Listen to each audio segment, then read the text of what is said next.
Hello മച്ചമാരി, welcome back to Mallu explainer. ഭൂമിയിൽ ഒരു വലിയ ഉൽക്ക വന്ന് വീണിട്ട് ഇപ്പൊ ഏകദേശം 5 വർഷമായിട്ടുണ്ട്. ഇന്ന് ഭൂമിയുടെ മുകളിൽ മനുഷ്യർക്ക് താമസിക്കാൻ കഴിയില്ല. അതിന് പകരം മനുഷ്യർ സുരക്ഷിതമായിട്ട് താമസിക്കുന്നത് ബങ്കറുകളുടെ ഉള്ളിലാണ്. അതിന് പുറത്തേക്ക് ഇറങ്ങി കഴിഞ്ഞാൽ ശക്തമായ കൊടുങ്കാറ്റിൽ അവർ പെട്ടുപോകും. ആ കൊടുങ്കാറ്റ് എന്ന് പറഞ്ഞാൽ അത് സാധാരണ കാറ്റല്ല, അത് വളരെയധികം റേഡിയോ ആക്റ്റീവ് ആണ്. ആ കാറ്റ് ദേഹത്ത് തട്ടിക്കഴിഞ്ഞാൽ ചിലപ്പോൾ ക്യാൻസർ പോലെയുള്ള മാരക അസുഖങ്ങൾ വരെ വന്നേക്കാം. എന്നാൽ ഒരു ദിവസം വളരെ സുരക്ഷിതമാണെന്ന് കരുതിയ ഈ ബങ്കറുകൾ തകർന്ന് വീഴാൻ തുടങ്ങുകയാണ്. അതിനുശേഷം ജീവിക്കാൻ വേണ്ടി അതിലുള്ള ആൾക്കാർ ഒരു വലിയ യാത്ര പോവുകയാണ്. സാധാരണ ഒരു യാത്രയല്ല, ആ യാത്രയാണ് ശരിക്കും നമ്മൾ ഈ ഒരു സിനിമയിലൂടെ കാണാൻ പോകുന്നത്. സാഹസികമായ, ആപത്ത് നിറഞ്ഞ, മനസ്സിനെ ഒരുപാട് വേദനിപ്പിക്കുന്ന അങ്ങനെയുള്ള ഒരുപാട് കാര്യങ്ങൾ ഈ യാത്രയിൽ അവർക്ക് നേരിടേണ്ടി വരികയാണ്. അപ്പൊ നമുക്ക് സാഹസികമായിട്ടുള്ള അവരുടെ ആ ഒരു യാത്രയിൽ അവരുടെ കൂടെ പോയാലോ? പോയല്ലേ കഥയുടെ ഈ മായാൽ ലോകത്തിലേക്ക്. Again welcome back to Mallu explainer. സിനിമയുടെ ആരംഭത്തിൽ നമ്മുടെ ഭൂമിയിലേക്ക് ഒരുപാട് ഉൽക്കകൾ വന്ന് പതിക്കുകയാണ്. ആ ഉൽക്കാപതനത്തിൽ തന്നെ ഒരുപാടധികം നഗരങ്ങളും ഒരുപാട് മനുഷ്യരും നശിച്ചു പോവാണ്. എന്നാൽ അതിനുശേഷമാണ് യഥാർത്ഥ പ്രശ്നം ആരംഭിക്കുന്നത്. ഈ ഉൽക്കാപതനത്തിന് ശേഷം ഭൂമിയിൽ നിറയെ വിഷവാതകങ്ങൾ നിറയെയാണ്. അതിനു പുറമെ പല ഭാഗത്തും ഭൂമികുലുക്കം, അതിന്റെയും പുറമെ ഇലക്ട്രോ മാഗ്നറ്റിക് പവറുകളുള്ള ഭയങ്കരമായ കൊടുങ്കാറ്റ്. അതാണെങ്കിലോ റേഡിയോ ആക്റ്റീവ് ആണ്. അധിക നേരം ആ ഒരു കാറ്റത്തെല്ലാം പോയി നിന്ന് കഴിഞ്ഞാൽ ക്യാൻസർ വരെ വന്ന് മരണപ്പെട്ടു പോകും. ഭൂമിയിലെ തന്നെ ചുരുക്കം ചില സ്ഥലങ്ങളിലല്ലാതെ ഇനി ജീവിക്കാൻ കഴിയാത്ത ഒരവസ്ഥയായി മാറിയിട്ടുണ്ട്. ഇങ്ങനെയെല്ലാം വരും എന്ന് പ്രതീക്ഷിക്കുന്ന ചില ആൾക്കാരും ചില ഗവൺമെന്റ് ഒക്കെ ഭൂമിയുടെ അടിയിൽ ചില ബങ്കറുകൾ ഉണ്ടാക്കിയിട്ടുണ്ടായിരുന്നു. അന്ന് ഗവൺമെന്റ് ഒഫീഷ്യൽ അതുപോലെ തന്നെ കുറച്ച് പണക്കാരായിട്ടുള്ള ആൾക്കാർ, പിന്നെ ഭാഗ്യം കൊണ്ട് അവിടെ എത്തിയ ആൾക്കാർക്കൊക്കെ ആ ഒരു ബങ്കറിന്റെ ഉള്ളിലേക്ക് പോകാൻ പറ്റി. അങ്ങനെ ഈ സംഭവം എല്ലാം കഴിഞ്ഞ് ഇപ്പൊ 5 വർഷമായിട്ടുണ്ട്. എന്നാൽ ഭൂമിയുടെ അവസ്ഥ അതിന് യാതൊരു മാറ്റവുമില്ല. അന്ന് ആ ഉൽക്കാപതനം ഉണ്ടായതിനേക്കാൾ കഷ്ടമാണിപ്പോ. ചുറ്റും മലിനമായ വായു, ശ്വസിച്ചു കഴിഞ്ഞാൽ മരണപ്പെടും, അല്ലെങ്കിൽ എന്തെങ്കിലും അസുഖം വരും. അതുപോലെ തന്നെ തടാകത്തിലെ, പുഴയിലെ ഈ വെള്ളമൊന്നും ഉപയോഗിക്കാൻ കഴിയില്ല. അതെല്ലാം റേഡിയോ ആക്റ്റീവ് ആണ്. ആ വെള്ളം എല്ലാം ഉപയോഗിച്ചു കഴിഞ്ഞാൽ ചിലപ്പോൾ ക്യാൻസർ വരെ വരാം. ഇങ്ങനെയുള്ള ഈ സിറ്റുവേഷനിലും കുറച്ചധികം ആൾക്കാർ സർവൈവ് ചെയ്ത് ചില ബങ്കറുകളിൽ താമസിക്കുന്നുണ്ട്. അങ്ങനെ ഗ്രീൻലാൻഡിലെ ഒരു ബങ്കറിൽ താമസിക്കുന്ന ജോണിന്റെയും കുടുംബത്തിന്റെയും കഥയാണ് ഇന്ന് നമ്മൾ ഇതിലൂടെ കാണാൻ പോകുന്നത്. ഇപ്പൊ അവിടുത്തെ ആ ഒരു ബങ്കർ കാണിക്കുകയാണ്. അതിന്റെ ഉള്ളിൽ തന്നെയാണ് ജോണും അദ്ദേഹത്തിന്റെ ഭാര്യയായിട്ടുള്ള ആലിസനും നെതനും കൂടെ വേറെ കുറെ ആൾക്കാരൊക്കെ ഉള്ളത്. ജോൺ നല്ലൊരു എഞ്ചിനീയർ ആണ്. അതുകൊണ്ട് തന്നെ ഈ ബങ്കറുമായി ബന്ധപ്പെട്ട മെക്കാനിക്കൽ വർക്കും കാര്യങ്ങളൊക്കെ അവൻ നന്നായിട്ട് തന്നെ മെയിൻറ്റെയിൻ ചെയ്യും. അതിന് പുറമെ ഈ ബങ്കറിന്റെ ഉള്ളിൽ കുറച്ചധികം ആൾക്കാർ സ്കൗട്ട് ടീമിലുണ്ട്. അവരുടെ ജോലി എന്താണെന്ന് വെച്ചാൽ ഈ ഒരു ബങ്കറിന്റെ പുറത്തേക്ക് വന്ന് ഇവർക്ക് ഉപകാരമായിട്ടുള്ള എന്തെങ്കിലുമൊക്കെ സാധനങ്ങൾ കണ്ടുപിടിക്കുക. അതിപ്പോ എന്തോ ആയിക്കോട്ടെ. എന്നാൽ ഈ സ്കൗട്ട് ടീമിലുള്ള ആൾക്കാർ എടുക്കുന്നത് ഹെവി റിസ്ക് ആണ് കേട്ടോ. കാരണം പുറത്തേക്ക് പോയാൽ ഭയങ്കര റേഡിയേഷൻ ആണ്. അതുകൊണ്ട് തന്നെ സ്പെഷ്യൽ ആയിട്ടുള്ള സ്യൂട്ടും കാര്യങ്ങളും ഇട്ടുകൊണ്ട് മാത്രമേ ഇവർ പുറത്തേക്ക് ഇറങ്ങാറുള്ളൂ. അങ്ങനെ ആ സ്പെഷ്യൽ ആയിട്ടുള്ള ആ സ്യൂട്ടും കാര്യങ്ങളൊക്കെ ഇട്ടുകൊണ്ട് നമ്മുടെ ജോൺ ഇപ്പൊ പുറത്തേക്ക് ഇറങ്ങാണ്. അവൻ പോകുന്ന വഴിയിൽ ഭൂമിയുടെ ഒരു ഭാഗം രണ്ടായി പിളർന്ന് അതിന്റെ ഉള്ളിൽ നിന്നും ലാവയൊക്കെ പുറത്തേക്ക് തുളുമ്പുന്നുണ്ട്. എന്നാൽ നമ്മളിത് കാണുമ്പോൾ പേടിക്കെങ്കിലും ജോണിന് അത് പുതിയ കാര്യമായിട്ട് തോന്നില്ല. കാരണം ഇതിപ്പോ സ്വാഭാവികമാണ്. പല ഭാഗത്തും ഇതിങ്ങനെ കാണുന്നുണ്ട്. ഇതിനുശേഷം ജോൺ നേരെ പോകുന്നത് തീരപ്രദേശത്തിലേക്കാണ്. അങ്ങോട്ടേക്ക് പോയ സമയത്ത് കുറച്ചധികം ലൈഫ് ബോട്ടുകൾ, അതുപോലെ തന്നെ ഒരു കപ്പല്, ഇതെല്ലാം തീരത്തോട് അടിഞ്ഞു കിടക്കുകയാണ്. ഇതിങ്ങനെ തകർക്കപ്പെട്ട് ഇങ്ങോട്ടേക്ക് വരണമെങ്കിൽ ഇനി ഇതിന്റെ പിന്നിൽ വല്ല സുനാമി ഉണ്ടായിട്ടുണ്ടാവുമോ? അങ്ങനെ എന്തെങ്കിലുമൊക്കെ ഉണ്ടാകുമ്പോഴാണല്ലോ ഇത്രയും വലിയ നാശനഷ്ടങ്ങളൊക്കെ ഉണ്ടായി എല്ലാം കരയിലേക്ക് ഒതുങ്ങുക. എന്തായാലും ഇപ്പൊ അതൊന്നും ശ്രദ്ധിക്കാതെ ജോൺ ആ ലൈഫ് ബോട്ടിന്റെ ഉള്ളിൽ പോയിട്ട് പരിശോധിച്ച് നോക്കുകയാണ്. അതായത് ഇവർക്ക് ആവശ്യമുള്ള എന്തെങ്കിലും കിട്ടുമെന്ന്. എന്നാൽ അതിന്റെ ഉള്ളിലൊന്നും ഒന്നും ഉണ്ടായിരുന്നില്ല. അതുകൊണ്ട് തന്നെ തകർന്ന് തീരത്തടിഞ്ഞ ആ ഒരു കപ്പലുണ്ടല്ലോ, അതിന്റെ ഉള്ളിലേക്ക് പോയി നോക്കുകയാണ്. കാര്യമായിട്ടൊന്നും അതൊന്നും കിട്ടിയില്ല. എന്നാലും അവന് ആവശ്യമായിട്ടുള്ള കുറച്ചധികം ടൂൾസ് കിട്ടുന്നുണ്ട്. പിന്നീട് കപ്പലിന്റെ ഉള്ളിൽ വിശദമായി പരിശോധിച്ച് നോക്കിയപ്പോൾ അതിന്റെ ഉള്ളിൽ ആ ഒരു ക്രൂ എല്ലാവരും മരണപ്പെട്ടിട്ടുണ്ട്. അവരുടെ ശവശരീരങ്ങളായിരുന്നു അതിന്റെ ഉള്ളിൽ. ഇതെല്ലാം കണ്ട ജോണിന്റെ മനസ്സാകം മടുത്തു പോവാണ്. എന്നാൽ അവിടെ വെച്ച് ഒരു പഴയ ഡയറി ജോണിന് കിട്ടുന്നുണ്ട്. അതിന്റെ ഉള്ളിൽ നിന്നും നീല നിറത്തിലുള്ള ഒരു ഉണങ്ങിയ പൂവ് കാണുകയാണ്. ഇത് കണ്ടപ്പോൾ മനസ്സിന് എന്തോ ഒരു സന്തോഷം. കാരണം കഴിഞ്ഞ 5 വർഷമായിട്ട് പൂവ് പോയിട്ട് മര്യാദക്ക് ഒരു ഇല പോലും കണ്ടിട്ടില്ല. അങ്ങനെ ഇരിക്കെ ഇതുപോലൊരു പൂവ് കാണുമ്പോൾ മനസ്സിനൊരു സന്തോഷം തോന്നില്ലേ?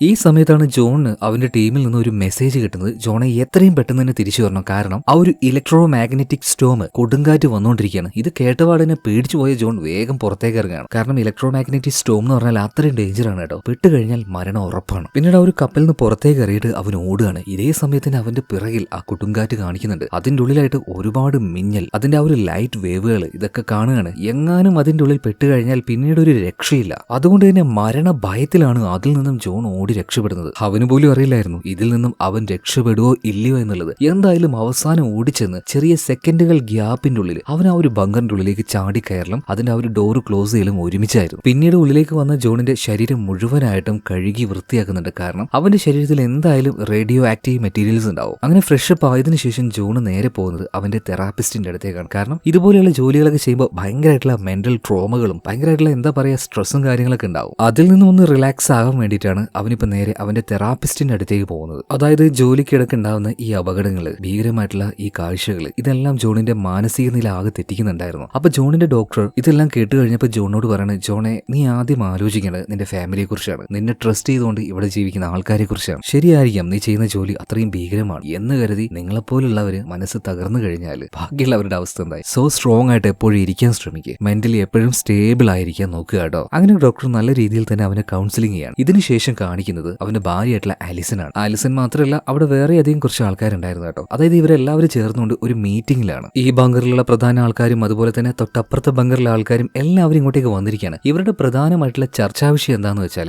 ഇവരുടെ റിസോഴ്സുകൾ, അതായത് ഇതിനുള്ളിലെ ഓക്സിജൻ, അതുപോലെ തന്നെ ഭക്ഷണം, പിന്നെ ആൾക്കാർക്ക് താമസിക്കാനുള്ള സ്പേസ്, ഇതെല്ലാം കുറഞ്ഞു വന്നുകൊണ്ടിരിക്കുകയാണ്. അധികകാലം ഈ ഒരു ബങ്കറിന്റെ ഉള്ളിൽ ഇവർക്ക് അങ്ങനെ ജീവിക്കാൻ കഴിയില്ല. അതുപോലെ തന്നെ ബങ്കറിന്റെ പല ഭാഗവും ചില സേഫ്റ്റി ഇഷ്യൂസ് നേരിടുന്നുണ്ട്. അപ്പൊ ഇതിനെക്കുറിച്ച് അവരങ്ങനെ ഡിസ്കസ് ചെയ്തുകൊണ്ടിരിക്കുകയാണ്. ആ കൂട്ടത്തിൽ നമ്മുടെ ആലിസൺ ഉണ്ട്. അപ്പൊ അവൾക്കൊരു നോട്ട് ആരോ കൊടുക്കുകയാണ്. അതിലൊരു കാര്യം എഴുതിയിട്ടുണ്ട്, അതായത് നിങ്ങളുടെ ഹസ്ബൻഡ് സേഫ് ആയിട്ട് തന്നെ ഉള്ളിലേക്ക് വന്നിട്ടുണ്ട്. അപ്പൊ അത് കണ്ടപ്പോഴാണ് ആലിസിന് ഒന്ന് സമാധാനമായത്. ഈ സമയം അവിടെ ഉണ്ടായിരുന്ന ഒരു ഡോക്ടർ ഉണ്ട്, അവളുടെ പേര് അമേന എന്നാണ്. അമേന എല്ലാവർക്കുമായിട്ട് ഒരു സജഷൻ കൊടുക്കുന്നുണ്ട്. അതായത് ഈ ബങ്കറിന്റെ ഉള്ളിൽ ഒരുപാട് നാളൊന്നും നമുക്ക് ജീവിക്കാൻ കഴിയില്ല, എന്നാൽ നമുക്ക് ജീവിക്കാൻ കഴിയുന്ന ഒരു സ്ഥലം ഈ ഭൂമിയിലുണ്ട്. അതിനെ എല്ലാവരും വിളിക്കുന്നത് ക്രേറ്റർ എന്നാണ്. ആ സ്ഥലത്തിന് ഭൂമിശാസ്ത്രമായിട്ട് ചില പ്രത്യേകതകളുണ്ട്. നമ്മുടെ ഈ പൊല്യൂട്ടഡ് ആയിട്ടുള്ള എയർ ഒന്നുണ്ടല്ലോ, അതൊന്നും അങ്ങോട്ടേക്ക് എൻട്രി ചെയ്യില്ല. നാച്ചുറലി അതിനെല്ലാം തടുക്കാനുള്ള ഒരു ഭൂമിഘടന ആ സ്ഥലത്തിനുണ്ട്. അതുപോലെ തന്നെ അവിടുത്തെ എയർ നല്ലതാണ്. അങ്ങോട്ടേക്ക് എത്താൻ കഴിഞ്ഞാൽ അതായിരിക്കും ഏറ്റവും സേഫ് ആയിട്ടുള്ള ഒരു വഴി എന്ന് പറയാം. ഈ സമയത്ത് അവിടെ ഉണ്ടായിരുന്ന വില്യം എന്ന മറ്റൊരാൾ പറയുന്നുണ്ട്, അതൊന്നും നടക്കാൻ പോകുന്നില്ല, കാരണം അതങ്ങ് യൂറോപ്പിലാണ്. മാത്രമല്ല അവിടെ എന്തൊക്കെയോ സിവിൽ വാറും കാര്യങ്ങളൊക്കെ നടന്നുകൊണ്ടിരിക്കുകയാണ്. അങ്ങോട്ടേക്ക് പോകുന്ന കാര്യത്തിനെ കുറിച്ച് ആലോചിക്കുകയേ വേണ്ട.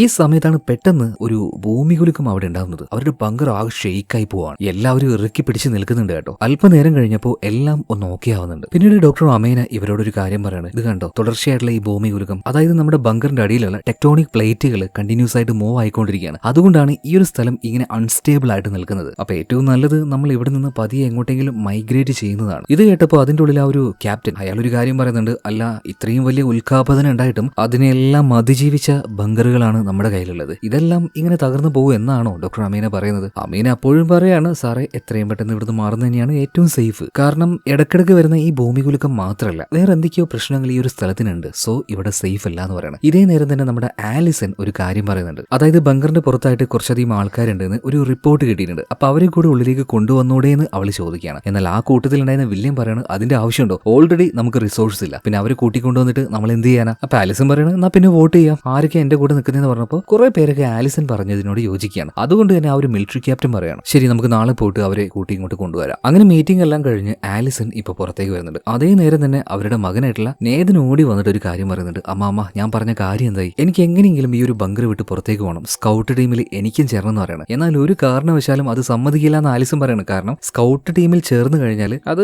വളരെ ബുദ്ധിമുട്ടായിരിക്കും. അച്ഛനെ തന്നെ കണ്ടില്ലേ എന്തൊക്കെ അസുഖങ്ങളാ. ഇതിനുശേഷം ഇവര് നേരെ നമ്മുടെ ജോണിനെ കാണാൻ വേണ്ടി പോവാണ് കേട്ടോ. ജോൺ ഇപ്പൊ ആലിസിനെ കണ്ടപാട് തന്നെ അവൻ ആ ഒരു കപ്പലിൽ നിന്ന് ഒരു നീല പൂവ് കിട്ടിയായിരുന്നല്ലോ, അത് അവൾക്ക് കൊടുക്കണം. അവൾക്ക് അത് കണ്ടപ്പോൾ ഭയങ്കരമായിട്ട് ഇഷ്ടമായി. അതേ സമയത്ത് തന്നെ നമ്മുടെ നേതന്റെ ആഗ്രഹം പറയുന്നുണ്ട് ജോണിനോട്. ഇത് കേട്ടപാട് തന്നെ ജോൺ പറയണേ, നേതാ നീ എന്തിനാ പുറത്ത് പോകാൻ നോക്കുന്നത്? പുറത്ത് പോയി കഴിഞ്ഞാൽ എന്തോ ഒരു അപകടം ഉണ്ടെന്ന് അതെനിക്ക് മാത്രമേ അറിയുള്ളൂ. അപ്പൊ അങ്ങനത്തെ ആഗ്രഹങ്ങളൊന്നും മനസ്സിൽ വെക്കണ്ടെന്ന് പറയണം. കുറച്ച് സങ്കടമായ നേതൻ അവിടുന്ന് പോവാണ്. നേരെ അവന്റെ റൂമിൽ പോയിരിക്കുന്നുണ്ട്. അതായത് കുറെ വർഷങ്ങളായിട്ട് ഇതിന്റെ ഉള്ളിൽ തന്നെയാണ്. അവനിപ്പോ ആകാശം കാണാൻ എന്തോ ഭയങ്കര ആഗ്രഹമുണ്ട്. അതുകൊണ്ട് തന്നെ ഈ ലൈറ്റ് കൊണ്ട് ഈ റൂഫിന്റെ മുകളിലായിട്ട് നക്ഷത്രങ്ങളെല്ലാം ചിതറി നിൽക്കുന്നത് പോലെ എന്തോ ഒരു സെറ്റപ്പ് അവൻ ആക്കി വെച്ചിട്ടുണ്ട്. ഇപ്പോൾ അത് കണ്ട് അങ്ങോട്ട് നിർവൃതി അടയാണ്, അല്ലാതെ വേറൊരു രക്ഷയില്ല.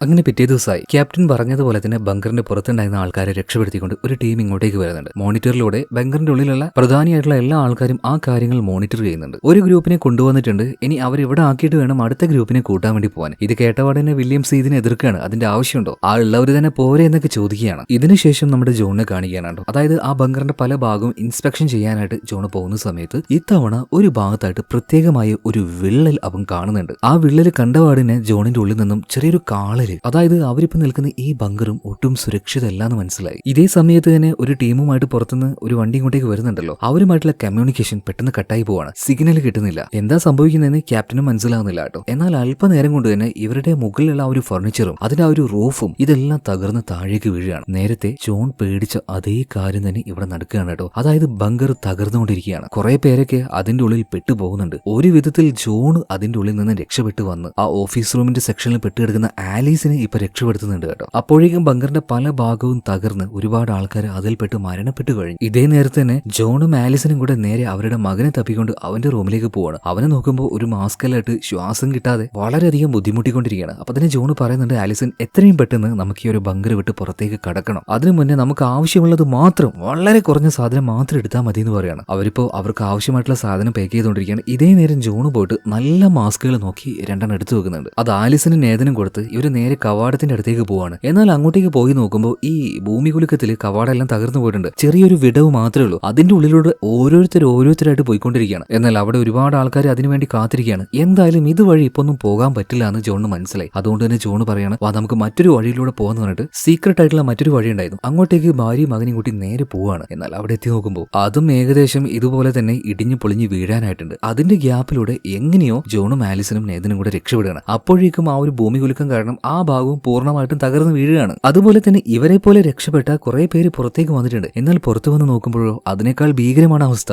ഭൂമിയുടെ പല ഭാഗത്തും ഓട്ടകൾ ഉണ്ടായിട്ട് അതിനുള്ളിലൂടെ ഭൂമിയുടെ ഉള്ളിലെ ചില ദ്രാവകങ്ങളൊക്കെ പുറത്തേക്ക് അങ്ങനെ ചീറ്റിക്കൊണ്ടിരിക്കുകയാണ്. പിന്നീട് എങ്ങനെയൊക്കെയോ വളരെ സാഹസികമായിട്ടാണ് അതിൽ നിന്നെല്ലാം രക്ഷപ്പെട്ട് ജോണും ആലിസനും നേതനും ഓടുന്നത്. ഇതിനിടയിൽ നിലത്ത് വീണ് കിടക്കുന്ന ഡോക്ടർ അമേനെ കാണിക്കുകയാണ്. അവള് നേരത്തെ തന്നെ ഈ ഒരു മുന്നറിയിപ്പ് കൊടുത്തതാണ്. അതായത് ഒരു കാരണവശാലും ഇവിടെ സേഫ് അല്ല. ഇവിടുത്തെ ടെക്ടോണിക് പ്ലേറ്റുകൾ, ഭൂമിയുടെ അടിയിലെ ഒരു വീടിന്റെ തറ എന്നൊക്കെ പറയുന്നത് പോലെ നമ്മുടെ ഭൂമിയുടെ അടിയിൽ ഓരോ ടെക്ടോണിക് പ്ലേറ്റുകൾ ഉണ്ട്. അതെല്ലാം മൂവ് ആയിക്കൊണ്ടിരിക്കുകയാണെന്ന് അവള് നേരത്തെ മുന്നറിയിപ്പ് കൊടുത്തിട്ടുണ്ടായിരുന്നു. എന്തായാലും അവിടെ വീണ് കിടക്കുന്ന ഡോക്ടർ അമേനെ ജോൺ ഇപ്പൊ രക്ഷപ്പെടുത്തുകയാണ്. അങ്ങനെ ഇവരെല്ലാവരും നേരെ പോകുന്നത് തീരത്തേക്കാണ്. തീരത്ത് ഓൾറെഡി ജോൺ ഒരു കാര്യം കണ്ടായിരുന്നല്ലോ. അതായത് ഒരുപാട് ലൈഫ് ബോട്ടുകൾ വന്നിട്ട് തീരത്ത് അടിഞ്ഞിട്ടുണ്ട്. അപ്പൊ എല്ലാവരും അതിന്റെ ഉള്ളിലേക്ക് കയറാൻ നോക്കുകയാണ്. ആൾക്കാർ ഉള്ളിലേക്ക് കയറി കഴിഞ്ഞിട്ടും ചില ആൾക്കാരൊക്കെ അതിന്റെ പുറത്തുകൂടിയും കയറാൻ നോക്കുകയാണ്. അതുകൊണ്ട് എന്താ സംഭവിച്ചത്? ഇത് മലക്കം മറിഞ്ഞ് വെള്ളത്തിലേക്ക് തന്നെ വീഴാണ്. ഇതിനിടയിൽ ചില ആൾക്കാർ അവരുടെ മാസ്കിന് വേണ്ടി അങ്ങോട്ടും ഇങ്ങോട്ടും മടി കൂടിക്കൊണ്ടിരിക്കുകയാണ്. ഇത് കണ്ട ജോണ് മനസ്സിലായി, ഭാര്യയും കുട്ടിയും കൂട്ടിയിട്ട് അങ്ങോട്ടേക്ക് പോയി കഴിഞ്ഞാൽ അവർക്കൊട്ടും സേഫ് അല്ലാത്തൊരു സിറ്റുവേഷൻ ആണത്. അവർ മറ്റൊരു ഭാഗത്തേക്ക് പോവാണ്. അവിടെ പോയി നോക്കുമ്പോൾ ഈ ആൾക്കാരെ ഉള്ളിലേക്ക് കൊണ്ടുവരുന്നത് എപ്പോഴും എതിർത്തുകൊണ്ടിരുന്ന ആ ഒരു വില്യംസ് ഉണ്ടല്ലോ, അവന്റെ മാസ്കും ആരോ തട്ടിപ്പറിക്കാൻ നോക്കുകയാണ്. അങ്ങോട്ടും ഇങ്ങോട്ടും പിടിയും വലിയ ഒരു വിധത്തിൽ ജോൺ അങ്ങോട്ടേക്ക് ചെന്ന് അവനെ രക്ഷപ്പെടുത്തി അവിടെ ഉണ്ടായിരുന്ന ഒരു ലൈഫ് ബോട്ടിന്റെ ഉള്ളിലേക്ക് കയറി. ഒരു 5-6 പേര് മാത്രമേ അതിന്റെ ഉള്ളിൽ ഉണ്ടായിരുന്നുള്ളൂ. അപ്പൊ തന്നെ അതിന്റെ ഉള്ളിൽ ഉണ്ടായിരുന്ന ആ ഒരു കൺട്രോൾ ചെയ്യുന്ന ആള് അയാൾ വേഗം തന്നെ ആ ഒരു ഡോർ അടക്കുന്നുണ്ട്. എന്നാൽ ജോണ് പറയാണ്, കുറച്ചുകൂടെ സ്ഥലം ഉണ്ടല്ലോ, കുറച്ചുകൂടെ ആൾക്കാരെ കയറ്റിക്കൂടെ എന്ന്. എന്നാൽ അയാൾ പറയുന്നുണ്ട്, വേണ്ട വേണ്ട വേണ്ട, ഇത്ര ആൾ മതി എന്ന് പറഞ്ഞിട്ട് അയാൾ വേഗം ഈ ലൈഫ് ബോട്ട് മുന്നോട്ടേക്ക് എടുക്കുകയാണ്. എന്നാൽ അതേ സമയത്താണ് അതിഭീകരമായിട്ടുള്ള ഒരുപാട് ഹൈറ്റ് ഉള്ള വലിയൊരു സുനാമി അവിടെ ഉണ്ടാകുന്നത്. എത്ര കറക്റ്റ് ആയിട്ടാണ് ഡോക്ടർ അമീന കാര്യങ്ങൾ പറഞ്ഞത്. അതായത് അവൾ അന്നേ പറഞ്ഞായിരുന്നു, ചെറുതായിട്ട് ഈ ഭൂമി കുലുക്കം മാത്രമല്ല നമ്മൾ പ്രതീക്ഷിക്കേണ്ടത്, പല കാര്യങ്ങൾ ഉണ്ടാവുമെന്ന് അവൾ അന്നേ പറഞ്ഞതല്ലേ. ആ പറഞ്ഞതുപോലെ തന്നെ ഇതാ എല്ലാത്തിന്റെയും കൂടെ ഒരു എക്സ്ട്രാ പോയിന്റ് എന്നതുപോലെ ദാണ്ട് വലിയൊരു സുനാമി. എന്നാൽ ആ തിരിയുടെ മുകളിലേക്ക് എങ്ങനെയോ ഇവരുടെ ഒരു ചെറിയ ലൈഫ് ബോട്ടിന് കയറാൻ കഴിഞ്ഞു. എന്നാൽ ബാക്കി ഉണ്ടായിരുന്ന ആ ആൾക്കാരുണ്ടല്ലോ, അവരെല്ലാവരും ആ ഒരു തിരമാലയിൽ അല്ലെങ്കിൽ ആ സുനാമിയിൽപ്പെട്ട് മരണപ്പെടുകയാണ്. ആ ബങ്കറും അതിന്റെ ചുറ്റുണ്ടായിരുന്ന എല്ലാ ഏരിയയും അതിൽ തന്നെ നശിച്ച് ഇല്ലാതായി പോകുന്നുണ്ട്. ഇപ്പൊ ജോണിനെയും അവന്റെ കൂടെ രക്ഷപ്പെട്ടവരെ നോക്കുകയാണെങ്കിൽ അവർ ആ ഒരു ലൈഫ് ബോട്ടിലൂടെ കടലിലൂടെ പോയിക്കൊണ്ടിരിക്കുകയാണല്ലോ. അവന്റെ കയ്യിലുണ്ടായിരുന്ന മെഷീനിലൂടെ ഇവിടുത്തെ എയർ നല്ലതാണോ എന്ന് ചെക്ക് ചെയ്യുമ്പോൾ വലിയ കുഴപ്പമൊന്നുമില്ല. അതുകൊണ്ട് ഇവർ മാസ്ക് റിമൂവ് ചെയ്യാണ്, മര്യാദക്കൊന്ന് ശ്വാസം വിടുകയാണ്. ഇനിയിപ്പോ എങ്ങോട്ടേക്ക് പോകണമെന്ന് ആർക്കും യാതൊരു ഐഡിയ ഇല്ലായിരുന്നു. അതുകൊണ്ട് ജോൺ പറയാണ്, നമുക്ക് ഇംഗ്ലണ്ടിലേക്ക് പോവാം, ഇവിടെ അടുത്തല്ലേ, അതുപോലെ തന്നെ അവിടെ ഏതെങ്കിലും ബങ്കറുകൾ ഉണ്ടാവും, നമുക്ക് അവിടെ സുരക്ഷിതമായിട്ട് ഇരിക്കാന്ന് പറയണം. അങ്ങനെ ജോൺ പറഞ്ഞതുപോലെ ഇംഗ്ലണ്ടിന്റെ ഭാഗത്തേക്ക് നേരെ ഈ ലൈഫ് ബോട്ട് വിടുകയാണ്. ഇതിനിടയിൽ ബോട്ടിന്റെ എഞ്ചിൻ കേടാകുന്നുണ്ട്. എന്നാൽ ജോൺ ഒരു എഞ്ചിനീയർ ആണല്ലോ, അതുകൊണ്ട് തന്നെ ബോട്ടിനെ അവൻ നന്നാക്കുന്നുണ്ട്. അങ്ങനെ വീണ്ടും യാത്ര തുടരുകയാണ്. അങ്ങനെ രാത്രിയായിട്ടുണ്ട്. രാത്രിയായ സമയത്ത് ആകാശം നല്ല വ്യക്തമായിട്ട് കാണാൻ കഴിയുന്നുണ്ട്. പിന്നെ അതിലെ നക്ഷത്രങ്ങളും. ഈ കാഴ്ച കണ്ടപ്പോൾ ഏറ്റവും കൂടുതൽ സന്തോഷിച്ചത് ആരായിരിക്കും? മറ്റാരുമല്ല, ജോണിന്റെ മകനായിട്ടുള്ള നേതൻ തന്നെ. ഒരുപാട് വർഷമായിട്ട് അവൻ ആഗ്രഹിച്ച് കാത്തിരുന്ന ഒരു കാര്യമായിരുന്നത്. ആ കാഴ്ചയെല്ലാം കണ്ട് ആസ്വദിച്ച് അവനങ്ങനെ പോകാൻ കേട്ടോ. അങ്ങനെ പിറ്റേ ദിവസം രാവിലെയായി. കുറച്ചു കഴിഞ്ഞപ്പോൾ ബോട്ട് അനങ്ങുന്നില്ല. നോക്കുമ്പോ എന്താ, എണ്ണ തീർന്നിട്ടുണ്ട്. ഇനിയിപ്പോ ഒന്നും ചെയ്യാൻ കഴിയില്ല. അപ്പൊ തിരയുടെ ഓളത്തിൽപ്പെട്ട് എങ്ങോട്ടാണോ ഈ ഒരു ബോട്ട് പോകുന്നത് അങ്ങോട്ടേക്ക് പോവാന്ന് ജോൺ പറയാണ്. അങ്ങനെ കുറെ നേരം കഴിഞ്ഞപ്പോൾ ഒരു തീരത്തേക്ക് ഇവരുടെ ഒരു ബോട്ട് അടുക്കുകയാണ്. അതേതാണ് സ്ഥലം എന്ന് നോക്കിയ സമയത്ത് ലിവർപൂൾ എന്ന ഏരിയ ആയിരുന്നു കേട്ടോ. ഇവര് നേരെ അങ്ങോട്ടേക്ക് വന്നു. അതുപോലെ തന്നെ എയർ ചെക്ക് ചെയ്യുമ്പോൾ വലിയ കുഴപ്പമൊന്നുമില്ല. മാത്രമല്ല ആ നഗരത്തിന്റെ പല ഭാഗവും ഇപ്പൊ വെള്ളത്തിനടിയിലാണ്. അപ്പൊ കുറച്ചുകൂടി മുന്നോട്ടേക്ക് പോയാൽ കരയുള്ള ഭാഗത്തേക്ക് എത്തിയിട്ടുണ്ടെങ്കിൽ അവിടെ ഇറങ്ങാന്ന് പറഞ്ഞ് ബോട്ട് കുറച്ചുകൂടി മുന്നോട്ടേക്ക് കൊണ്ടുപോകുന്നുണ്ട്. എന്നിട്ട് ഇവർ അവിടെ ഇറങ്ങുകയാണ്. കുറച്ച് മുന്നോട്ടേക്ക് പോയ സമയത്ത് കുറേയധികം കുടിലുകൾ, അതുപോലെ തന്നെ ഒരുപാട് കഷ്ടപ്പെട്ട് ജീവിക്കുന്ന കുറേയധികം മനുഷ്യർ എല്ലാവരും ചുമച്ചുകൊണ്ടിരിക്കുകയാണ്. എല്ലാവർക്കും കാര്യമായിട്ട് എന്തോ അസുഖമുണ്ട്. ഭാര്യയും മകനെയും കൊണ്ട് ഇവിടെ സേഫ് ആയിട്ട് നിൽക്കാൻ പറ്റില്ല എന്ന് ജോണിന് മനസ്സിലായി. എന്തായാലും ഇവിടുന്ന് പോവാന്. മാത്രമല്ല ഈ ഒരു ഏരിയയിലും ഒരു ബങ്കർ ഉണ്ടാവുമല്ലോ. അങ്ങനെ ഇവരത് തേടിപ്പോയ സമയത്ത് ശരിയാണ്, അവിടെ ഒരു ബങ്കർ ഉണ്ട്. എന്നാൽ അതിന്റെ മുന്നിലായിട്ട് ഒരുപാട് ആൾക്കാർ നിന്ന് സമരം ചെയ്തുകൊണ്ടിരിക്കുകയാണ്, ഞങ്ങളെയും ഉള്ളിലേക്ക് കയറ്റിയെന്ന് പറഞ്ഞിട്ട്. എന്നാൽ അവിടെയുള്ള പട്ടാളക്കാര് കയ്യിലൊക്കെ ഗണ്ണുണ്ട് കേട്ടോ. അവന്മാർ ഒരൊറ്റ ഒരാളെ പോലും ഉള്ളിലേക്ക് വിടുന്നില്ല. ഇതിനിടയിൽ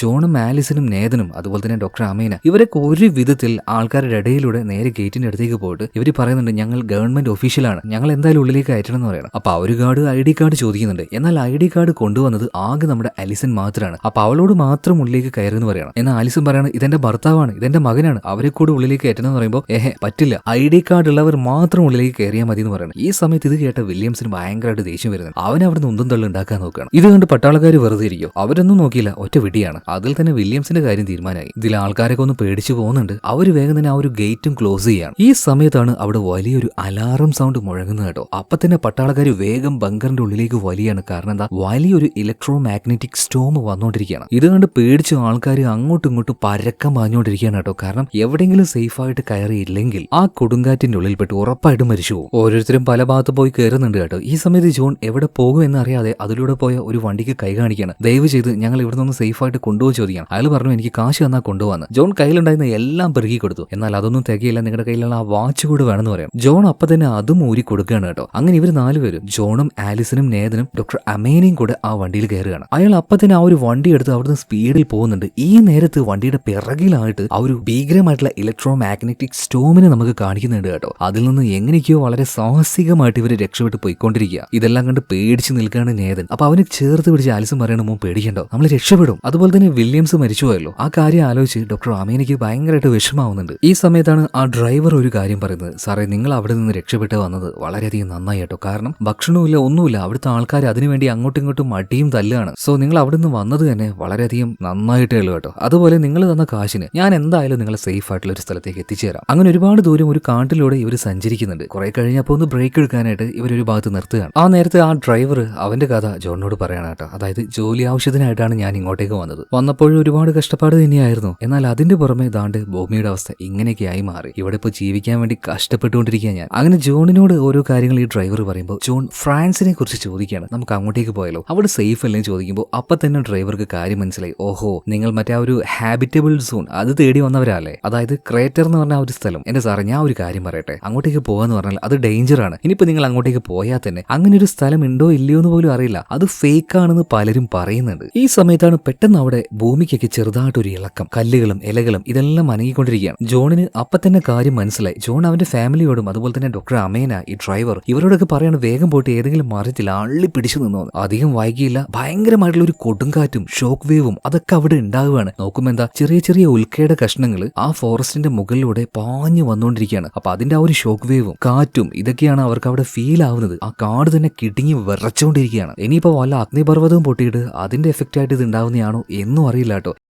എന്തായാലും മുകളിലേക്ക് നോക്കുമ്പോൾ തീഗോളങ്ങളാണ്. ഇതിങ്ങനെ പോകുന്ന സമയത്ത് മരങ്ങളുടെ മുകൾ ഭാഗത്തെല്ലാം തീ പിടിക്കുന്നുണ്ട്. ഈ സമയത്താണ് ആ ഒരു ഡ്രൈവർ ഇയാളുടെ വണ്ടിയുടെ കാര്യം ആലോചിക്കുന്നത്. അയ്യോ ദൈവമേ, എന്റെ വണ്ടി, എനിക്ക് അത് മാത്രമേ ഉള്ളൂ എന്ന് പറഞ്ഞിട്ട് ഇയാൾ വണ്ടി സേഫ് ആക്കാൻ വേണ്ടി അങ്ങോട്ടേക്ക് ഓടുന്നതിന്റെ ഇടയിൽ ഒരു തീയുണ്ട വന്നിട്ട് ഇയാളുടെ ദേഹത്ത് തട്ടുകയാണ്. കൂടെ തന്നെ ആ ഒരു വണ്ടിയും അതിന്റെ ഒരു ഭാഗം നശിച്ചു പോകുന്നുണ്ട്. ആ ഡ്രൈവറും മരിച്ചു പോകണം. ഇത് കണ്ട് എന്താ പറയാ, ദയനീയമായിട്ട് അയാളെ നോക്കുകയല്ലാതെ ജോണിന് മറ്റൊന്നും ചെയ്യാൻ കഴിയുന്നില്ല. അല്പനേരം കഴിഞ്ഞപ്പോൾ എല്ലാം ഒന്ന് ശാന്താകുകയാണ്. പിന്നീട് ആ ഒരു കാട്ടിന്റെ ഉള്ളിൽ നിന്നും ഇവർ പുറത്തേക്ക് വരികയാണ്. കാരണം അധികം വൈകാതെ തന്നെ ഈ കാടിന് തീ പിടിച്ച ആ കാട് ഇല്ലാതെയാവും. ഓൾറെഡി മരത്തിന്റെ മുകളിലെല്ലാം തീ ചെറുതായിട്ട് പിടിച്ചു തുടങ്ങിയിട്ടുണ്ട്. ഇവര് വേഗം തന്നെ ഈ ഡ്രൈവറുടെ വണ്ടി ഉണ്ടല്ലോ, അതിൽ ഇവരുടെ സാധനങ്ങളൊക്കെ വെച്ചിട്ടുണ്ടായിരുന്നു. അപ്പൊ അതിൽ നിന്നും ആവശ്യമായിട്ടുള്ള സാധനങ്ങൾ മാത്രം എടുത്ത് അവിടുന്ന് വേഗം വീണ്ടും നടക്കാൻ തുടങ്ങുകയാണ്. അങ്ങനെ കുറച്ചധികം ദിവസങ്ങൾ നടന്ന് അവരിപ്പോ ലണ്ടനിലേക്ക് എത്തിയിട്ടുണ്ട്. ലണ്ടനിലേക്ക് എത്തിയതിനു ശേഷം ജോൺ തന്റെ ഫാമിലിയുമായിട്ട് നേരെ പോകുന്നത് അവൻ അറിയുന്ന ഏതോ സ്ഥലത്തേക്കാണെന്ന് തോന്നുന്നു. നേരെ അങ്ങോട്ടേക്ക് ചെന്ന് അവിടുത്തെ കതക് തട്ടുകയാണ്. പെട്ടെന്ന് തന്നെ കുറച്ച് വൃദ്ധയായിട്ടുള്ള ഒരു സ്ത്രീ വന്ന് ജനലിലൂടെ നോക്കുകയാണ്. ആദ്യം പറഞ്ഞ് മര്യാദയ്ക്ക് ഇറങ്ങി പോകുന്നു. എന്നാൽ ജോണിനെ വ്യക്തമായി കണ്ടതിന് ശേഷം അവർ വേഗം തന്നെ വാതിൽ തുറക്കുകയാണ്. എന്നിട്ട് ജോണിനോട് പറയണം,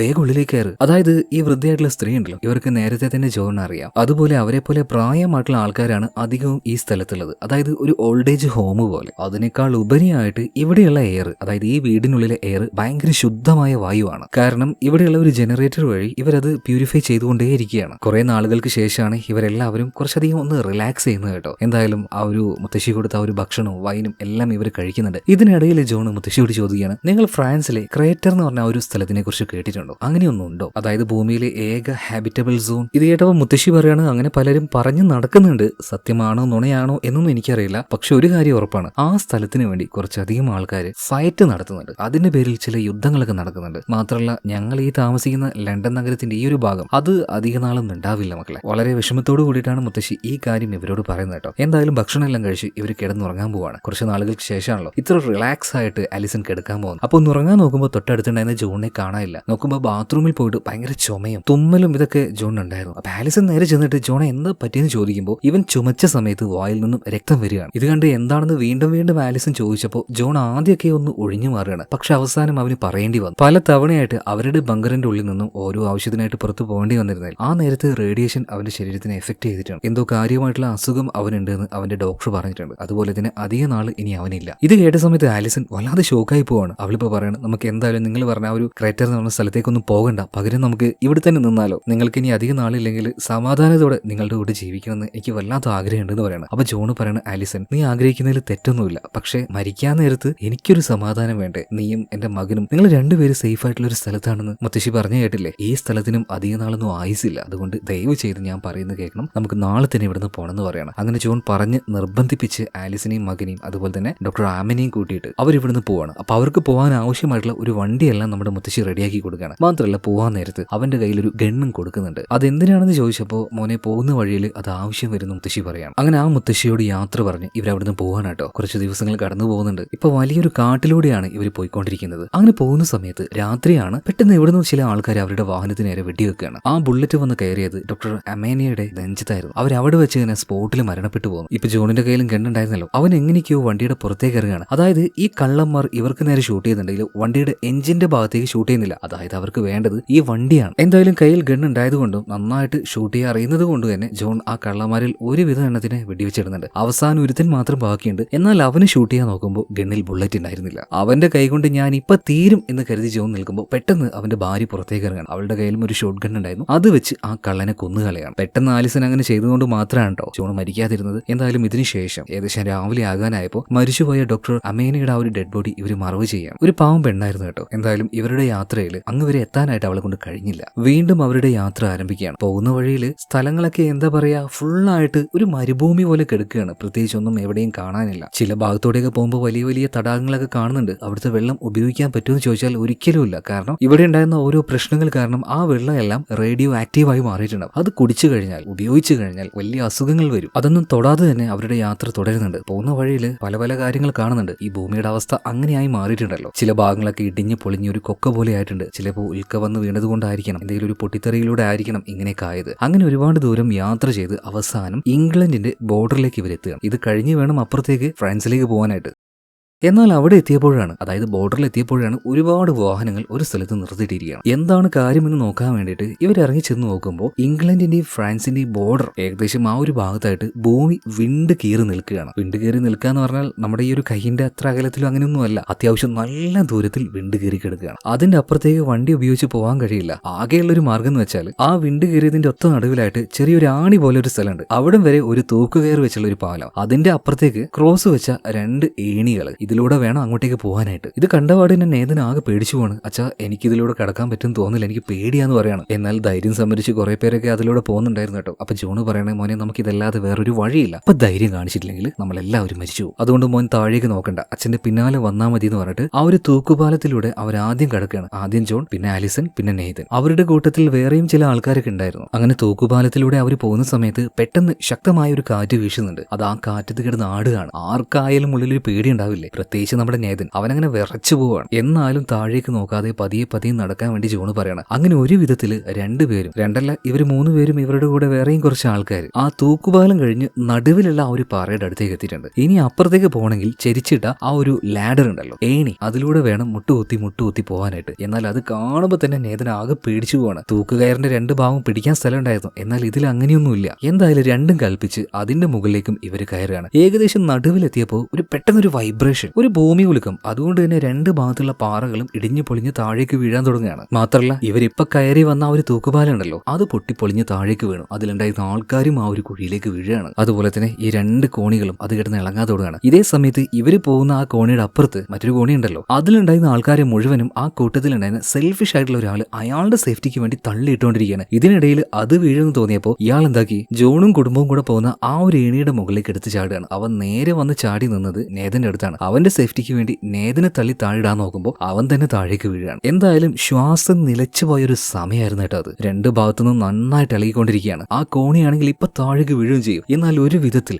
ജോണ് കൊടുത്ത ആ ഒരു ധൈര്യത്തിൽ ആലിസനും നേതനും കൂടെ അപ്പുറത്തേക്ക് എത്തിയിട്ടുണ്ട്. ഇനി മുന്നോട്ടേക്ക് പോകാനായിട്ട് ഇവരുടെ കയ്യിൽ കാറൊന്നുമില്ല, നടന്നു തന്നെ പോകണം. അങ്ങനെ ഒരുപാട് ദൂരത്തേക്ക് ഇവരങ്ങനെ നടന്ന് തന്നെ പോവുകയാണ്. പക്ഷേ എത്ര നടന്നിട്ടും ഉപകാരപ്പെടുന്ന എന്തെങ്കിലും ഒന്ന് കാണണ്ടേ? ഒന്നും കാണുന്നില്ല, എല്ലാം തരിശായി കിടക്കുകയാണ്. പിന്നീട് അവര് മുന്നോട്ടേക്ക് പോകുന്ന സമയത്തുണ്ടല്ലോ, ഈ ഉൽക്ക വന്ന് പതിക്കുന്ന സമയത്ത് ഉണ്ടാവുന്ന ഗർത്തങ്ങളുണ്ടല്ലോ, അതുപോലെ ഒരുപാട് ഗർത്തങ്ങൾ കാണുന്നുണ്ട്. അതായത് വിശാലമായി കിടക്കുന്ന ആ ഒരു സ്ഥലത്ത് എങ്ങോട്ടേക്ക് പോകണം എന്ന് അവർക്ക് അറിയുന്നില്ല. പെട്ടെന്നാണ് അവർക്ക് നേരെ ഗണ്ണുമായിട്ട് ഒരാൾ വരുന്നത്. മര്യാദക്ക് ഈ സ്ഥലത്ത് നിന്ന് അവരോട് തിരിച്ചു പോകാൻ പറയണം, അല്ലെങ്കിൽ വെടിവെക്കും എന്ന് തന്നെ അയാൾ പറയുന്നുണ്ട്. എന്നാൽ ഈ സമയത്താണ് ജോൺ പറയുന്നത്, നിങ്ങൾ വിചാരിക്കുന്ന പോലെ കള്ളന്മാരോ കൊള്ളക്കാരോ അല്ല, സർവൈവ് ചെയ്യാൻ വേണ്ടി ഈ നാട്ടിലേക്ക് വന്നതാ, ഇതെന്റെ മകനും ഭാര്യയാണ്. ഈ കാര്യം മറ്റേയാൾക്ക് ബോധ്യമായ സമയത്ത് അയാൾ ഗണ്ണ് താഴ്ത്തുകയാണ്. അയാളുടെ പേര് ഡെന്നീസ് എന്നാണ്. ഇപ്പൊ ഡെന്നീസ് പറയണത്, നിങ്ങൾ പേടിക്കണ്ട, വാ എന്റെ വീട്ടിലേക്ക് പോകാന്ന് പറഞ്ഞിട്ട് അവരെയും കൂട്ടി ഇയാളുടെ സ്ഥലത്തേക്ക് പോകണം. വീട് എന്ന് പറഞ്ഞാൽ അതേതോ ഒരു പഴയ ഫാക്ടറി ആയിരുന്നു. ഇവിടെ ജീവിക്കാൻ വേണ്ടി അവര് ആശ്രയിക്കുന്നത് സോളാർ എനർജിയാണ് കേട്ടോ. എന്തായാലും അവിടെ തന്നെ അദ്ദേഹത്തിന്റെ ഭാര്യ ഉണ്ടായിരുന്നു. എന്നാൽ അദ്ദേഹത്തിന്റെ ഭാര്യയ്ക്ക് സംസാരിക്കാനോ നടക്കാനോ കഴിയില്ല. ഈ ഭൂമിയിൽ ഉണ്ടായിരുന്ന പ്രശ്നങ്ങൾ കാരണം, അതിനുശേഷം ഉണ്ടായിരുന്ന റേഡിയേഷൻ കാരണം അവരുടെ നെർവസ് സിസ്റ്റവും ശരീരത്തിന്റെ ഘടനയും എല്ലാം ആകെ തകരാറിലായിട്ടുണ്ട്. സംസാരിക്കാനും പറ്റുന്നില്ല, ബോഡി ചലിപ്പിക്കാനും കഴിയുന്നില്ല, ഒരു വല്ലാത്ത അവസ്ഥയിലാണ്. ആ കാര്യങ്ങളൊക്കെ ഇപ്പൊ ഡെന്നീസ് പറഞ്ഞു കൊടുക്കുകയാണ്. അതുപോലെ തന്നെ ഡെന്നീസിന് ഒരു മകളുണ്ടായിരുന്നു, കമീലയുമായിട്ട് നമ്മുടെ ജോണിന്റെ മകനുണ്ടല്ലോ നേതൻ, അവൻ നല്ല കമ്പനി ആവുകയാണ്. പിന്നീട് അവർ ഭക്ഷണം കഴിക്കുന്ന സമയത്ത് ജോൺ ക്രേറ്റർ എന്ന് പറഞ്ഞ ഫ്രാൻസിലെ ആ സേഫസ്റ്റ് ഹാബിറ്റബിൾ സോണിനെ കുറിച്ച് ചോദിക്കുന്നുണ്ട്. ഇപ്പോഴാണ് അതിനെക്കുറിച്ച് വ്യക്തമായിട്ടുള്ള ഒരു മറുപടി ഇവർക്ക് കിട്ടുന്നത് കേട്ടോ. യെസ്, അവര് തേടി വന്നതുപോലെ ക്രേറ്റർ എന്ന് പറഞ്ഞ ഒരു സ്ഥലമുണ്ട്. ആ കാര്യം ഇപ്പോൾ ഡെന്നീസ് പറയാണ്. പക്ഷേ പ്രശ്നം എന്താന്ന് വെച്ചാൽ ആ ഒരു സ്ഥലം ടേക്ക് ഓവർ ചെയ്യാനായിട്ട് പല ആൾക്കാരും പരസ്പരം അങ്ങോട്ടും ഇങ്ങോട്ടും യുദ്ധം ചെയ്തുകൊണ്ടിരിക്കുകയാണ്. അതുകൊണ്ട് തന്നെ അങ്ങോട്ടേക്ക് പോകുന്ന വഴി അത് കുറച്ച് ഡേഞ്ചറാണ്. പക്ഷെ അവിടെ എത്തിക്കഴിഞ്ഞാൽ സേഫ് ആണെന്ന് പറയാം. ഇപ്പൊ മറ്റൊരു ഭാഗത്ത് നമ്മുടെ നേതനും അതുപോലെ തന്നെ കമീലയും നല്ല സുഹൃത്തുക്കളായല്ലോ. അവരുടെ കയ്യിലുള്ള ഓരോ വസ്തുക്കൾ അങ്ങോട്ടും ഇങ്ങോട്ടും കാണിച്ചു കൊടുക്കുകയാണ്. അവർക്കിടയിൽ നല്ലൊരു ഫ്രണ്ട്ഷിപ്പ് ഉണ്ടാവുന്നുണ്ട് കേട്ടോ. അങ്ങനെ അന്നത്തെ ദിവസം കഴിഞ്ഞു. പിറ്റേ ദിവസം രാവിലെയാണ് എങ്ങനെ ക്രേറ്റർ എന്ന് പറഞ്ഞ ഒരു സ്ഥലത്തേക്ക് പോകണം എന്നുള്ള കാര്യങ്ങളൊക്കെ ഡെന്നീസ് പറഞ്ഞു കൊടുക്കുകയാണ് ജോണിപ്പോ. ഒരു മാപ്പ് എടുത്ത് അതിൽ അടയാളപ്പെടുത്തി കൊടുക്കുന്നുണ്ട്. അതുപോലെ തന്നെ ഈ ഡെന്നീസ് അദ്ദേഹത്തിന്റെ ഒരു സുഹൃത്തിന്റെ ഒരു ഫോട്ടോ, അതായത് അവർ രണ്ടുപേരും ഒരുമിച്ച് നിൽക്കുന്ന ഒരു ഫോട്ടോ ഉണ്ട്, അതെടുത്തിട്ട് ജോൺ കൊടുത്തിട്ട് പറയാണ്, ഇത് അവിടെ തന്നെയുള്ള ആർമിയിലുള്ള എൻ്റെ ഒരു സുഹൃത്താണ്, ഇത് കാണിച്ചാൽ നിങ്ങൾക്ക് അങ്ങോട്ട് പ്രവേശിക്കാൻ കഴിയും, നിങ്ങൾ എന്തായാലും സേഫ് ആയിട്ട് അങ്ങോട്ടേക്ക് പോയിട്ട് വാന്ന് പറയാണ്. ഇതേ നേരത്ത് തന്നെ ഈ മനുഷ്യൻ, അതായത് ഈ ഡെന്നീസ് എന്തിനാണെന്നറിയില്ല പതി ഇങ്ങനെ തേങ്ങുന്നുണ്ടായിരുന്നു. അത് കണ്ടപ്പോൾ ജോണ് ചോദിക്കുകയാണ്, അല്ല ഡെന്നീസെ, നിങ്ങൾ എന്തിനാണ് സംസാരിക്കുമ്പോൾ ഇങ്ങനെ ഇടറിക്കൊണ്ട് സംസാരിക്കുന്നത്, എന്താണ് നിങ്ങളുടെ ഉള്ളിൽ ആ ഒരു വിഷമം? ഇപ്പൊ ഡെന്നീസ് പറയാണ്, ജോണെ ചോദിക്കുന്നുണ്ടൊന്നും തോന്നരുത്, നിങ്ങൾ പോകുമ്പോൾ എന്റെ മകളെ കൂടെ കൂട്ടുവോ? ഇവിടുത്തെ ഈ ദുരിതം പിടിച്ച ജീവിതത്തിൽ നിന്നും അവളെങ്കിലും ഒന്ന് രക്ഷപ്പെട്ടോട്ടെ, നിങ്ങൾ എന്നെ ഒന്ന് സഹായിക്കുവോ? എന്റെ മോളെ വിട്ടു പിരിയാനായിട്ട് എനിക്ക് യാതൊരു ഇഷ്ടവുമില്ല, എന്നാലും ഞാനിവിടെ സെൽഫിഷ് ആവുന്നില്ല, എന്റെ മോളുടെ ഭാവി അത് സുരക്ഷിതമാവണമെന്ന് എനിക്ക് വല്ലാത്ത ആഗ്രഹമുണ്ട്, അതുകൊണ്ട് നീ ഞങ്ങളൊന്ന് സഹായിക്കുമെന്ന് ചോദിക്കും. ഇത് കേട്ടപ്പോൾ ജോണിന്റെ മനസ്സിലും ഒരു നോവൽ തോന്നുകയാണ്. അല്ല ഡെന്നീസെ, നിങ്ങൾക്കും ഞങ്ങളുടെ കൂടെ വന്നൂടെ? ആ സമയത്ത് ഡെന്നീസ് പറയാണ്, ജോണെ അതിന് പറ്റില്ലടാ, കാരണം എന്റെ ഭാര്യ കണ്ടില്ലേ, അവൾക്ക് നടക്കാൻ കഴിയില്ല, അവളുടെ ശരീരം അവളെ കൊണ്ട് ചലിപ്പിക്കാൻ കഴിയില്ല, അവളുമായിട്ട് പോകുക എന്ന് പറയുന്നത് അത് അസാധ്യമായിട്ടുള്ള കാര്യമാണ്. അങ്ങനെ ജോൺ ഇപ്പോൾ ഡെന്നീസിന്റെ മകളെ കൂടെ കൂട്ടാന്ന് സമ്മതിക്കുകയാണ്. അതുപോലെ തന്നെ ഈ കാര്യം കമീലയോട് പറഞ്ഞപ്പോൾ അവൾ ആദ്യമൊന്നും സമ്മതിച്ചില്ല കേട്ടോ. അച്ഛനെയും അമ്മയും ഉപേക്ഷിച്ചു പോകാന്ന് അവൾ സമ്മതിച്ചേ ഇല്ല. പക്ഷെ അവളെ കൊണ്ട് ഡെന്നീസ് നിർബന്ധിപ്പിച്ച് സമ്മതിപ്പിക്കുകയാണ് കേട്ടോ. പോകാൻ മനസ്സില്ലാതെ അമ്മയുടെ അടുത്തേക്ക് പോയിട്ട് അവൾ കരയാണ്. അവളുടെ അമ്മയും വല്ലാതെ വിതുമ്പി കരയുന്നുണ്ട്. അങ്ങനെ അവസാനം ഇപ്പോ തന്റെ അമ്മയും അച്ഛനെയും ഉപേക്ഷിച്ചുകൊണ്ട് കമീല അവിടുന്ന് ഇവരുടെ കൂടെ പോവുകയാണ്. ഇവർക്ക് പോകാനായിട്ട് ഡെന്നീസ് ഒരു വാഹനവും കൊടുത്തിട്ടുണ്ട്. അങ്ങനെ അവർ അവിടുന്ന് പോയെങ്കിലും കമീല ഒട്ടും ഓക്കെ ആവുന്നില്ല. അവളുടെ മുഖത്ത് എപ്പോഴും ഒരു വിഷാദം പോലെ. അതുകൊണ്ട് തന്നെ അവളൊന്ന് ഓക്കെ ആവാൻ വേണ്ടി വണ്ടി ഒന്ന് സൈഡാക്കി അവിടെ ഒന്ന് ചില്ല് ചെയ്തിരിക്കാൻ വേണ്ടി ജോൺ തീരുമാനിക്കുകയാണ്. അങ്ങനെ വണ്ടി സൈഡാക്കി എല്ലാവരും അവിടുത്തെ കാഴ്ചകളൊക്കെ കണ്ട് കുറച്ചു നേരം അങ്ങനെ ഇരിക്കുമ്പോൾ അതിലൂടെ കുറച്ചധികം മിലിറ്ററിയുടെ വാഹനം പോവാണ്. ഇവരെ കണ്ടപാടെ തന്നെ ആ കൂട്ടത്തിൽ ഒരാൾ ഗണ്ണുമായിട്ട് അങ്ങോട്ടേക്ക് വരികയാണ്. നിങ്ങൾ ആരാ, എന്തിനെവിടെ വന്നിരിക്കുന്നതെന്നൊക്കെ ചോദിക്കുന്നുണ്ട്. എന്നാൽ ആ പട്ടാളക്കാരനെ നേരത്തെ അറിയുന്ന കമീല നേരെ അയാളുടെ അടുത്തേക്ക് ചെന്നിട്ട് പറയാണ്, ഞാൻ ഡെന്നീസിന്റെ മകളാണ്, പ്ലീസ് ദയവ് ചെയ്ത് ഞങ്ങളെ സഹായിക്കണം എന്ന് പറയണം. ഈ ഡെന്നീസിനെ ഈ വന്ന പട്ടാളക്കാരനെ അറിയായിരുന്നു. അതുകൊണ്ട് തന്നെ അയാൾ പറയാണ്, നിങ്ങൾ പേടിക്കേണ്ട, എന്റെ കൂടെ വന്നു എന്ന് പറയണം. അങ്ങനെ അവരുടെ കൂട്ടത്തിൽ കൂട്ടാണ് ഇവരെ. മാത്രമല്ല ഇവർ പോകുന്ന ആ ഒരു വഴി എന്ന് പറയുന്നത് ഭയങ്കരമായിട്ടുള്ള യുദ്ധം നടക്കുന്ന സ്ഥലമായിരുന്നു, ഒരു വാർ സോൺ എന്ന് പറയാം. അതിലൂടെ വളരെ കഷ്ടപ്പെട്ടാണ് ഇവർ പോകുന്നത് കേട്ടോ. ഒരു ഘട്ടത്തിൽ വണ്ടിയൊന്നുമില്ല, ഇറങ്ങി നടക്കണം. അപ്പൊ സേഫ് ആയിട്ടുള്ള ഒരു ഭാഗത്തൂടെ ആ സോൾജർ ഇവരെ കൊണ്ടുപോകുന്നുണ്ട്. ശരിക്കും ആ ഒരു സമയം എന്ന് പറഞ്ഞാൽ അത് ഭയങ്കര ഹാർട്ട് ബ്രേക്കിംഗ് ആയിട്ടുള്ള ഒരു സമയമായിരുന്നു. എന്താണെന്നറിയോ, ചീറിപ്പായുന്ന വെടിയുണ്ടകൾ, പല ഭാഗത്തായിട്ട് പൊട്ടുന്ന ബോംബുകൾ, അതിലെല്ലാം പെട്ട് പിടഞ്ഞു മരിക്കുന്ന മനുഷ്യര്, ഒരു നരകം പോലത്തെ സ്ഥലം. അതിലൂടെയാണ് ഇവരിപ്പോ പോയിക്കൊണ്ടിരിക്കുന്നത്. അങ്ങനെ ഒരു ഭാഗത്തേക്ക് എത്തിയപ്പോൾ ഇവർ ഇത്രയും നേരം സഹായിച്ച ആ ഒരു പട്ടാളക്കാരും പറയാണ്, ഇനി എന്റെ ടീമിന്റെ കൂടെ നിന്ന് എനിക്ക് യുദ്ധം ചെയ്യേണ്ടി വരും, അവരൊറ്റയ്ക്കാക്കാൻ കഴിയില്ല. മാത്രമല്ല ഇനി മുന്നോട്ടേക്ക് പോകേണ്ടത് നിങ്ങൾ ഒറ്റയ്ക്കാണ്. പക്ഷേ പോകാനുള്ള വഴി ഞാൻ പറഞ്ഞുതരാം, ദാ അതിലൂടെ പോയാൽ മതി. കുറച്ച് ദൂരം പോയി കഴിഞ്ഞാൽ ഞങ്ങളുടെ പട്ടാളക്കാരുടെ ഒരു സെറ്റിൽമെന്റ് കാണാൻ കഴിയും. അവിടെ എത്തിക്കഴിഞ്ഞാൽ ചിലപ്പോൾ നിങ്ങൾക്ക് സഹായം ലഭിച്ചേക്കാം. അങ്ങനെ ഈ പട്ടാളക്കാരനോട് ഒരുപാട് നന്ദി പറഞ്ഞുകൊണ്ട് ഇവർ 4 പേരും അയാൾ കാണിച്ച ആ ഒരു വഴിയിലൂടെ പോവാണ്. കുറേ ദൂരം നടന്ന സമയത്ത് പട്ടാളക്കാരൻ പറഞ്ഞതുപോലെ ഒരു ക്യാമ്പ് കാണുന്നുണ്ട്. അവിടെ എത്തിയിട്ട് ഈ കമീലയുടെ അച്ഛൻ ഡെന്നീസ് പറഞ്ഞ ഒരു പട്ടാളക്കാരനെ ഇവർ അന്വേഷിക്കുകയാണ്. എന്നാൽ പലരും പറയുന്നത് അയാൾ ഓൾറെഡി യുദ്ധത്തിൽ മരിച്ചുപോയെന്ന. അതുകൊണ്ട് തന്നെ ഇവരറിയുന്ന ആരും ഇവിടെ ഇല്ല, ഇവരാരും സഹായിക്കാൻ മുന്നോട്ടേക്ക് വരുന്നുമില്ല. പക്ഷെ ഒരു കാര്യം ഉറപ്പാണ്, ഈ ഒരു ക്യാമ്പ് ഇതിന്റെ അപ്പുറത്തായിട്ട് വലിയൊരു മലയുണ്ട്. മിക്കവാറും ആ മലയുടെ മുകളിൽ തന്നെയായിരിക്കണം ഇവർ തേടി വന്ന ഹാബിറ്റബിൾ സോൺ ഉള്ളത്, അതായത് ആ ഒരു ക്രേറ്റർ. ഇപ്പൊ ഫാമിലി ഒരു ഭാഗത്ത് നിർത്തിയിട്ട് ജോൺ നേരെ പോയിട്ട് അവിടെ ഉണ്ടായിരുന്ന പട്ടാളക്കാരോട് പറയുന്നത്, സാറേ നിങ്ങൾ കരുതുന്ന പോലെ ഒരു പ്രശ്നം ഉണ്ടാക്കാൻ വന്നതോ അല്ലെങ്കിൽ ശത്രുക്കളുടെ ടീമിൽപ്പെട്ട ആളോ അല്ല ഞാൻ. ഒരു സാധാരണ മനുഷ്യനാണ്. എനിക്കൊരു ഭാര്യയും കുഞ്ഞുണ്ട്. അതുപോലെ തന്നെ എനിക്കിനി അധികം നാളില്ല. എപ്പോഴും ബ്ലഡ് വൊമിറ്റ് ചെയ്തുകൊണ്ടിരിക്കുന്ന ഒരു പേഷ്യന്റ് ആണ് ഞാൻ. റേഡിയേഷൻ കാരണം എനിക്ക് വലിയ എന്തോ അസുഖമുണ്ട്. ദയവ് ചെയ്തിട്ട് അവരൊന്ന് കടത്തി വിടണം. 2 ദിവസം കഴിഞ്ഞാൽ ചിലപ്പോൾ ഞാൻ മരിച്ചു പോകും സാറേ. എന്റെ അവസ്ഥ അത്രയും മോശമാണ്. എന്റെ ഫാമിലി ആകെ അനാഥമായി പോകും. ഒന്ന് സഹായിക്കുമെന്ന് ആ പട്ടാളക്കാരനോട് കാല് പിടിച്ച് പറയുന്നത് പോലെ ജോൺ അപേക്ഷിക്കുകയാണ്. അങ്ങനെ എന്തോ ദയവ് തോന്നി ആ ഒരു പട്ടാളക്കാരൻ പറയണം, ഓക്കെ മുകളിലേക്ക് ഒരു വണ്ടി പോകുന്നുണ്ട്, നിങ്ങൾ അതിൽ കയറിക്കുമെന്ന് പറയണം. കേട്ട ജോണിന് ഭയങ്കരമായിട്ട് സന്തോഷമാണ്. വേഗം ആലിസനെയും നേതനെയും കമീലയും കൂട്ടി ആ ബസ്സിലേക്ക് കയറുന്നുണ്ട്. അവരുടെ കൂട്ടത്തിൽ വേറെയും കുറച്ച് യാത്രക്കാരുണ്ടായിരുന്നു കേട്ടോ. അങ്ങനെ മലമുകളിലേക്ക് ബസ് അങ്ങനെ പോയിക്കൊണ്ടിരിക്കുകയാണ്. ചെറിയ മലയൊന്നുമല്ല, വലിയൊരു മലയാണ്. എന്നാൽ അവിടെ എത്താനായ സമയത്ത് ഇവരുടെ ബസ്സിന് നേരെ ആരോ 2 പേര് വന്നിട്ട് ആക്രമിക്കുകയാണ്. പെട്ടെന്ന് തന്നെ ഈ ബസ്സിലുണ്ടായിരുന്ന പട്ടാളക്കാർ പുറത്തിറങ്ങി അവരെ തടയാൻ നോക്കുമ്പോഴേക്കും ഇവരെ 2 പേരെയും ഇപ്പൊ വന്ന ആൾക്കാർ കൊന്നുകളയാണ്. എന്നിട്ട് അതിലൊരാൾ ഉള്ളിലേക്ക് വന്നിട്ട് എല്ലാവരോടും പുറത്തേക്ക് ഇറങ്ങാൻ പറയുന്നുണ്ട്. എല്ലാവരും പുറത്തേക്ക് ഇറങ്ങിയിട്ടുണ്ട്. അതായത് മിക്കവാറും ഈ 2 പേരും ഇവരെല്ലാവരും വെടിവെച്ച് കൊല്ലും. അപ്പൊ ഈ ഒരു സമയത്ത് ജോൺ തീരുമാനിക്കുകയാണ്, എന്റെ ജീവൻ പോയാലും കുഴപ്പമില്ല, എന്റെ ഫാമിലിക്ക് ഒന്നും സംഭവിക്കാൻ പാടില്ല. ജോൺ ഒന്നും നോക്കിയില്ല. ആയുധവുമായിട്ട് നിൽക്കുന്ന അയാൾക്ക് നേരെ ചാടി വീഴുകയാണ്. അയാൾ ആക്രമിക്കുകയാണ്. ഇതേ നേരം തന്നെ പുറത്തൊരു പട്ടാളക്കാരുണ്ടായിരുന്നല്ലോ, അയാളെ ബാക്കിയുള്ള യാത്രക്കാരും കൈകാര്യം ചെയ്യാണ്. ഇതേ നേരം ഉള്ളിൽ നിന്നും ഒരു വെടിവെച്ച് കേൾക്കുകയാണ്. ഇപ്പൊ വാതിൽ തുറന്ന് ജോൺ പുറത്തേക്ക് വരുന്നുണ്ട്. അതുപോലെ തന്നെ ഉള്ളിൽ കയറിയ ആ പട്ടാളക്കാരനെ അവൻ കൊന്നിട്ടുമുണ്ട്. പക്ഷെ നേരത്തെ കേട്ട ഒരു വെടിവെച്ച ആ ബുള്ളറ്റ് കയറിയിരിക്കുന്നത് ജോണിന്റെ ദേഹത്താണ്. വേഗം തന്നെ ആലിസനും നേതനും ഓടി വന്നിട്ട് അദ്ദേഹത്തിന് ആ ഒരു മുറിയിലെല്ലാം ഇറുക്കി പിടിക്കുകയാണ്, കൂടുതൽ ബ്ലീഡിങ് ഉണ്ടാവാതിരിക്കാനായിട്ട്. അപ്പോഴേക്കും ബാക്കിയുള്ളവരും ബസ്സിന്റെ ഉള്ളിലേക്ക് കയറി. ഡ്രൈവർ വന്ന് ബസ് എടുക്കുകയാണ്. ബസ് നേരെ മലയുടെ ഒരു ഭാഗം വരെ പോകുന്നുണ്ട്. ഇനി അതിനുശേഷം ബസ് പോയില്ല, ഭയങ്കര കുത്തരമായിട്ടുള്ള കയറ്റാണ്. അതുകൊണ്ട് തന്നെ എല്ലാവരും മുകളിലേക്ക് നടക്കാൻ തുടങ്ങുകയാണ് കേട്ടോ. ആ സമയത്തെല്ലാം ജോണിന് മര്യാദക്കൊന്നും നടക്കാൻ കഴിയുന്നില്ല. അതുപോലെ തന്നെ മരണവേദനയും ബുള്ളറ്റ് ശരീരത്തിൽ തുളച്ചു കയറിയിട്ടുണ്ട്. ഒരു വിധത്തിൽ ആലിസിന്റെയും നേതന്റെയും ഹെൽപ്പോട് കൂടിയിട്ട് ജോൺ ഇപ്പോ മുകളിലേക്ക് എത്തിയിട്ടുണ്ട്. മുകളിൽ എത്തിയ സമയത്ത്